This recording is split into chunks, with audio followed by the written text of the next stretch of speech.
కూటమి ప్రభుత్వానికి అభివృద్ధి సంక్షేమం రెండు కళ్ళ లాంటివన్నారు ఏపీ సీఎం చంద్రబాబు. సంపద సృష్టిస్తాం, ఆదాయాన్ని పెంచుతామని ముందుగా చెప్పినట్లు పెంచిన ఆదాయాన్ని డెవలప్మెంట్ కు వినియోగిస్తున్నట్లు చెప్పారు. ఉండవల్లి నివాసంలో మంత్రి లోకేష్ తో కలిసి చంద్రబాబు ప్రెస్ కాన్ఫరెన్స్ నిర్వహించారు. తల్లికి వందనం పథకాన్ని 67 లక్షల మంది విద్యార్థులకు వర్తింపజేస్తామని సీఎం తెలిపారు. ఇందుకోసం 10,000 కోట్లు ఖర్చు చేయనున్నట్లు వెల్లడించారు. గతంలో అమ్మ ఒడికి ఉన్న మార్గదర్శకాలే కొనసాగిస్తున్నట్లు వివరించారు. పథకం లబ్ధిదారుల జాబితాను గ్రామ వార్డు సచివాలయాల్లో అందుబాటులో ఉంచుతామన్నారు ఏపీ సీఎం చంద్రబాబు.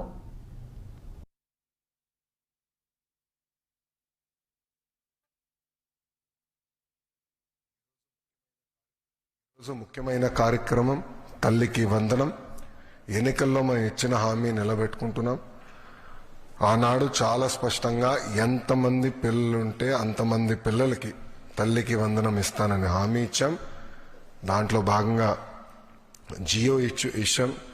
ఈ రోజు నుంచి డబ్బులు తల్లుల అకౌంట్లో కూడా పడితే 13,000 రూపాయలు తల్లి అకౌంట్లో పడుతుంది. 2,000 రూపాయలు మెయింటెనెన్స్ గ్రాంట్ కింద స్కూల్స్లో మెయింటెనెన్స్ కోసం ప్రభుత్వం ఆ నిధులు కూడా ఖర్చు పెడతాం జరుగుతుంది. సో భారతదేశంలో ఎవరు చేయని విధంగా సంక్షేమ అభివృద్ధి కార్యక్రమాలు ప్రభుత్వం ఈరోజు చేస్తాం జరుగుతుంది. గౌరవ ముఖ్యమంత్రి చంద్రబాబు నాయుడు గారి నాయకత్వంలో సంక్షేమ అభివృద్ధి అనేది ఈ ప్రభుత్వానికి జోడెద్దుల బండి. మాకు చాలా క్లియర్ మ్యాండేట్ ఇచ్చారు. రెండు మీరు తీసుకెళ్ళాలి.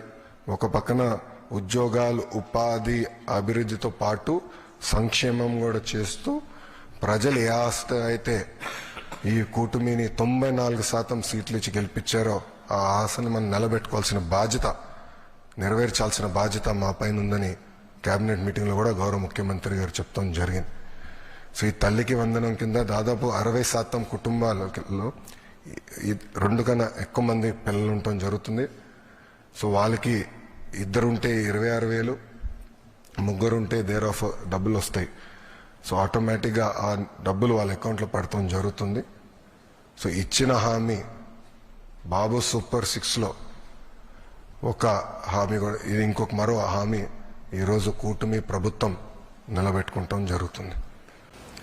అయితే రాష్ట్రంలో ఆర్థిక పరిస్థితులు చూసిన తర్వాత చాలామంది నాకు ఎన్నికల ముందు అడిగారు, మీరు వస్తే మీరు కనీసం ఈ రాష్ట్రాన్ని మళ్ళీ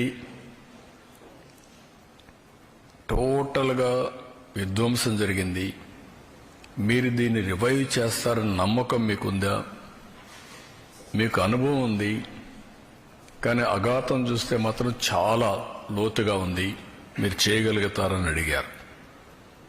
నాకు వేరే ఆప్షన్ లేదు.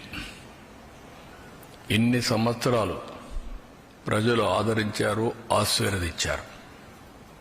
కష్టాలకు వచ్చినప్పుడు కాడిపడేయడమో పారిపోవడం కరెక్ట్ కాదు. ఎంత కష్టమైనా చేస్తామనే విధంగా ఆ రోజు చెప్పాను, ఆ డైరెక్షన్లో ముందుకు పోయాను. మేము ఆ రోజు సూపర్ 6 చెప్పాం. ఎన్నికల మేనిఫెస్టో చాలా విషయాలున్నాయి. సూపర్ 6 మేజర్గా హైలైట్ చేశాం. ఆ సూపర్ 6లో అతి కీలకం తల్లికి వందనం. ఆ తల్లికి వందనం ఆ రోజు మేము చెప్పింది చాలా స్పష్టంగా, ఒక ఇంట్లో 2 పిల్లలుంటే ఒకరికే డబ్బులు ఇచ్చి ఒకరికి ఇవ్వకుండా చేస్తే, ఒకరినే ఆ తల్లి చదివిస్తే లేకుంటే అన్ని విషయాలు చూసుకుంటే అది మంచిది కాదు. ఎంతమంది పిల్లలుంటే అంతమంది పిల్లలకి తల్లికి వందనం వర్తింపజేస్తామని చాలా స్పష్టంగా చెప్పాం.